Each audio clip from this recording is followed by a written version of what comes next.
Assalamualaikum warahmatullahi wabarakatuh. Perkenalkan, nama saya Riani Maharani dari kelas Manajemen Sumber Daya Manusia. Di sini saya akan menjelaskan tentang perorganisasian dalam manajemen sumber daya manusia. Oke, yang pertama ada definisi perorganisasian. Perorganisasian dalam sumber daya manusia adalah proses merancang dan mengatur struktur organisasi serta pembagian tugas dan tanggung jawab kepada individu atau kelompok dalam suatu perusahaan atau organisasi.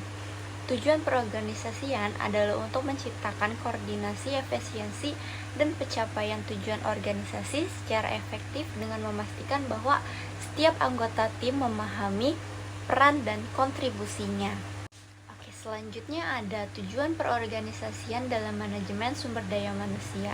Yang pertama ada menciptakan struktur yang jelas, memperjelas pembagian tugas, mencapai tujuan organisasi, dan meningkatkan efisiensi produktivitas.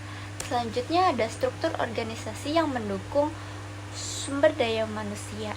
Yang pertama, struktur fungsional, yaitu mengelompokkan pekerjaan berdasarkan fungsi seperti keuangan atau pemasaran. Struktur fungsional juga efisiensi dalam spesialisasi, tetapi kurang koordinasi antar departemen.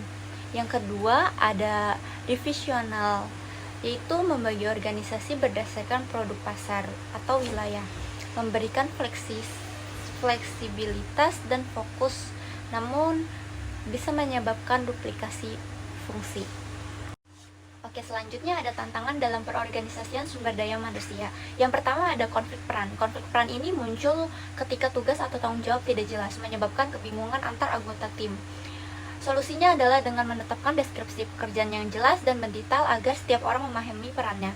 Yang kedua ada masalah komunikasi. Masalah komunikasi ini terjadi ketika informasi tidak disampaikan dengan jelas, mengarah pada kesalahpahaman. Untuk mengatasinya perlu adanya saluran komunikasi yang efektif seperti rapat rutin atau kolaborasi digital. Yang ketiga ada koordinasi yang kurang antar departemen atau fungsi dapat menghambat efisiensi. Solusinya adalah dengan membentuk tim lintas fungsi atau menunjuk manajer proyek untuk memastikan koordinasi yang baik antar pembagian tugas. Lalu slide selanjutnya ada pengaruh perorganisasian terhadap kinerja. Perorganisasian yang baik meningkatkan produktivitas dengan menciptakan struktur yang jelas, pembagian tugas yang tepat, dan koordinasi yang efektif.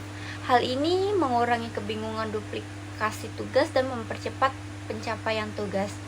Contohnya adalah praktik yang efektif termasuk penggunaan sistem manajemen proyek untuk membantu tugas, rapat koordinasi rutin antar departemen, dan pembagian peran sesuai keahlian.